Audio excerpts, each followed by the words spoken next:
Walang palulusuting unprogrammed funds ang Senado sa ilalim ng proposed 2026 national budget.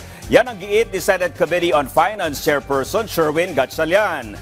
Pagdating naman sa panukalang budget ng Office of the Vice President na tinapyasan ng Kamara, nais naman ng Senador na panatilihin ang bersyon ng National Expenditure Program. Kasi yung foreign assisted naman may kabanggang loan yan. No? So walang problema yan. Pero yung mga items katulad ng sagip, yung mga nakita ko doon, meron pang insurance payment, lahat yun itatransfer yan sa program. Yung foreign assisted, mga around 40 to 50 billion yan.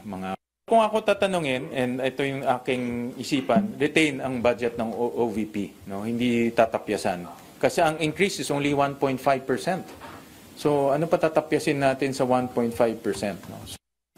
Yes, net level, 900.